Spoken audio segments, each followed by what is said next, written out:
Ladies and gentlemen, confidence starts with clarity, not volume. It's a quiet knowing, not a loud declaration. People often mistake being the loudest voice in the room for being the most powerful. They think if they talk over others, raise their tone, or dominate the conversation, it proves they're in control. But real confidence doesn't need to prove itself like that. It doesn't need to overpower. It simply needs to be sure. Clarity gives confidence its backbone. When you know exactly what you believe, what you need, and what you stand for, you don't have to raise your voice to get attention. You speak with a kind of grounded presence that commands respect without asking for it. There's something magnetic about a person who speaks with intention. They don't waste words. They don't circle around the issue. They say what they mean, and they mean what they say. And that kind of clarity doesn't just show up. It's built. It's built in moments of self-reflection. In asking yourself the hard questions before the hard conversations even begin. What do I want from this moment? What am I trying to protect? What matters most to me here? Clarity is found in the space between our thoughts and our reactions. The more we pause, the more we process, the clearer we become. And when you get clear on your message, you stop relying on volume to carry it. You no longer feel the need to dominate. You stop needing to interrupt, to prove, to push, because now your words already have weight. You don't have to inflate your tone to make them heavier. You don't have to yell to make them land. You just let the words do their work, and you trust that clarity will cut through the noise. There's a big difference between reacting and responding. People who lack clarity react. They speak from confusion, from fear, from a need to defend their identity. But people who are clear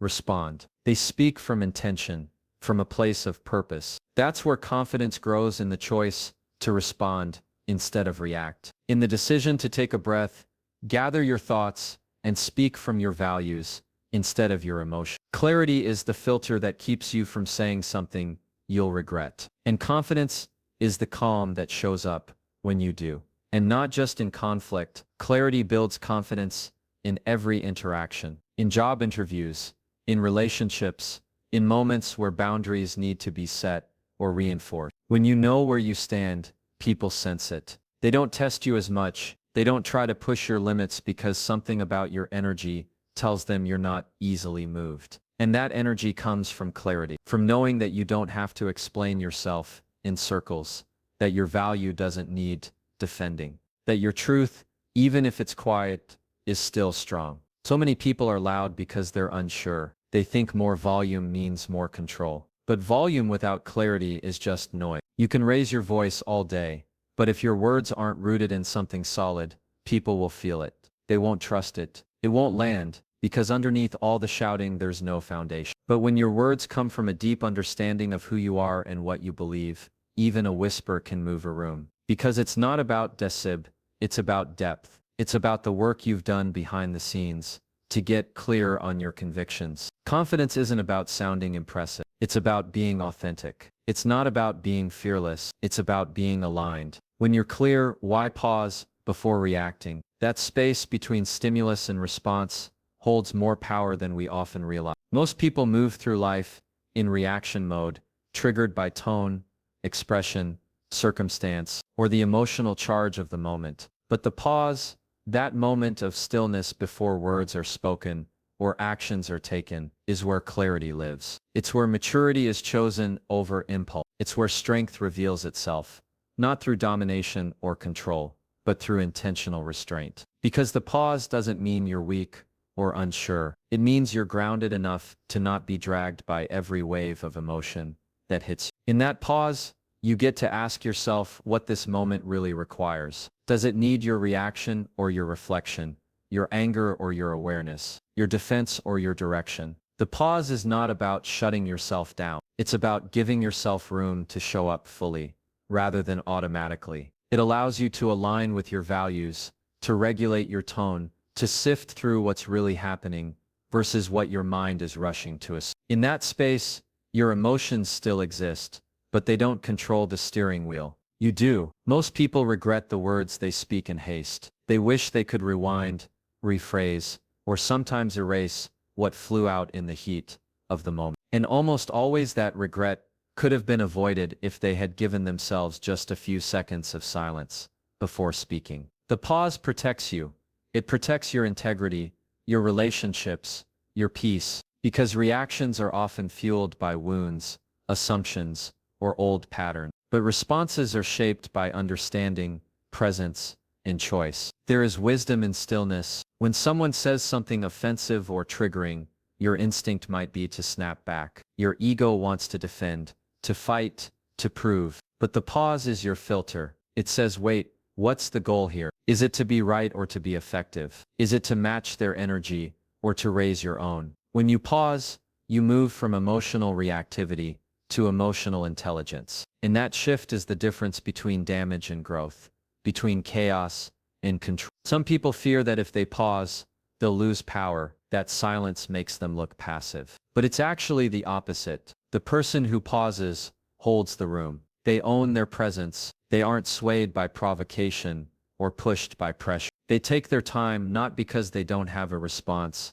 but because they are choosing the best one. And people feel that. They feel the intention behind your words when you speak them from a centered place, rather than a chaotic one. The pause also gives room for empathy. It's in that breath that you remember the other person is human too. Maybe they're not attacking you, they're projecting. Maybe they're not disrespecting you, they're hurting.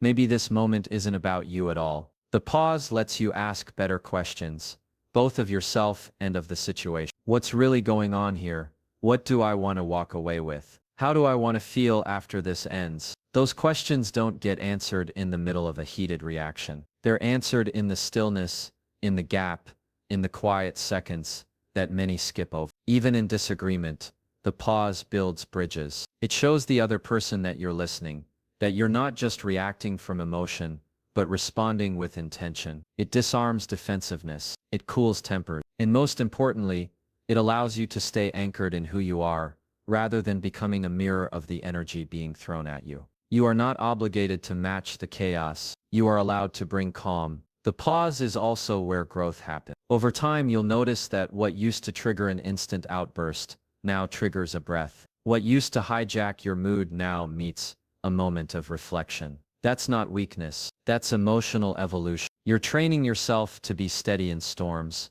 to be intentional with your energy, to be selective with your words. And that kind of self-mastery isn't loud or flashy. It's quiet, but powerful.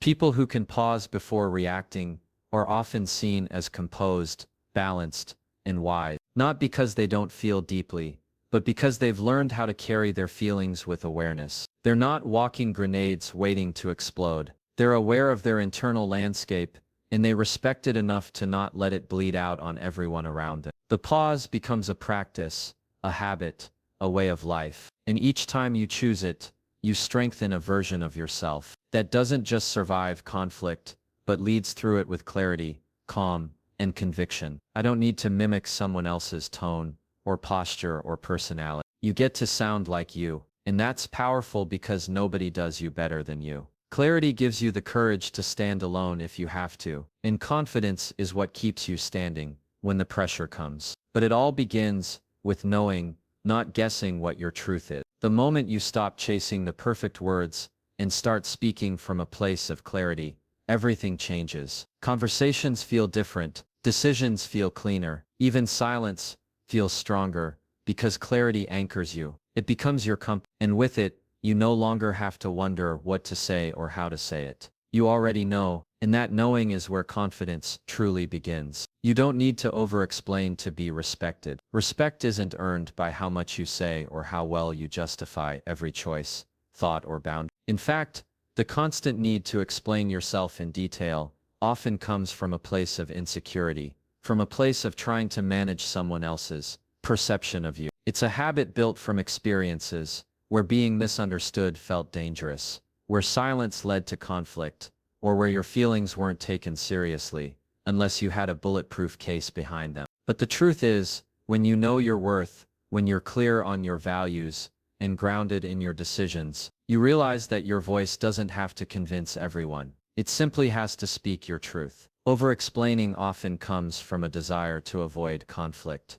or disappointment. You give long-winded reasons for why you said no. You justify why you're unavailable. You defend your boundaries with every possible excuse lined up in case someone challenges them. And most of the time, it's not because you're unsure of your choice. It's because you feel like you're not allowed to make them unless you have a long enough reason that satisfies the other person. That belief quietly trains you to believe that your no needs backup, that your feelings need a dissertation, that your boundaries need approval, but your lived experience, your emotions, and your decisions are valid, even if someone doesn't understand them fully. You're not a court case. You don't need evidence to take care of yourself. There's a difference between being clear and over-explaining. Being clear is direct, it's respectful, it's honest, it says what needs to be said, and trusts the other person to hear it. Over-explaining is driven by fear. It's layered with anxiety and a need for control. It fills the silence with unnecessary detail in hopes that it will soften the blow, prevent disagreement, or avoid judgment. But here's the hard truth. People who want to misunderstand you will do it anyway. No amount of over-explaining will protect you from someone who's already made up their mind. And people who truly respect you, they don't need a long explanation to honor your decision. When you start trusting your voice, you begin to say things with more simplicity and more strength. I'm not available, that doesn't work for me, I'm choosing to rest. Short, clear statements like these can feel intimidating to say at first, especially if you're used to cushioning everything with a backstory. But they hold power because they come from confidence, not defense. And when you speak from that place, people start responding differently. They sense that you're not inviting negotiation. You're not looking for permission. You're just communicating where you stand. It's also important to understand that you're allowed to change your mind. You don't owe anyone a perfect reason for evolving, shifting, or making different choices. Growth is messy. It's non-linear. You're not obligated to make every decision fit someone else's expectations, just so it makes sense to them. And the more you try to over-explain those shifts, the more you disconnect from your own experience and try to live in someone else's lens. But your life is yours. Your healing is yours. Your choices are yours. And anyone who genuinely respects you will hold space for that without needing a step-by-step breakdown. Learning to stop over-explaining is a practice. It's noticing when your sentences are running long, not because the moment calls for it, but because your anxiety does. It's catching yourself when you're trying to say it perfectly,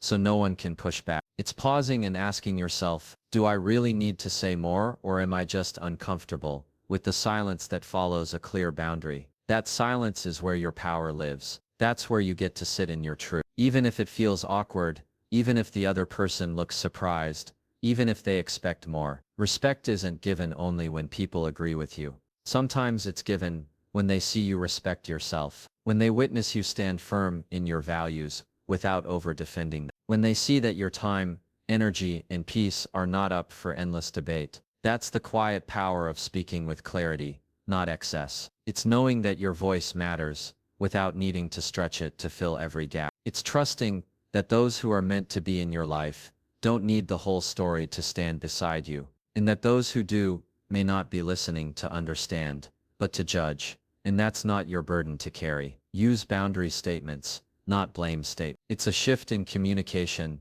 that changes not only how you're heard, but how you're respected. Many people, when feeling hurt, dismissed, or pushed beyond their limits, go straight into defense mode.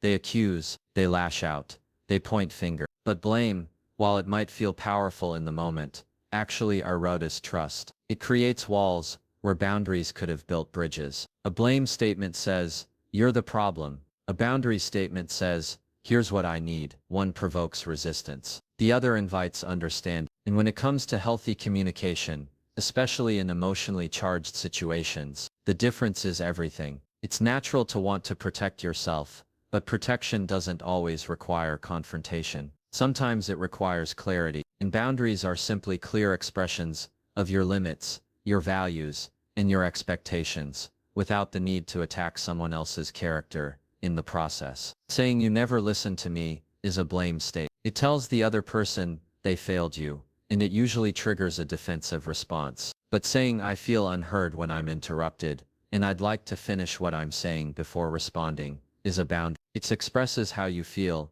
and what you need, without placing a character judgment on the other person. The tone shifts, the room feels different, the conversation becomes possible.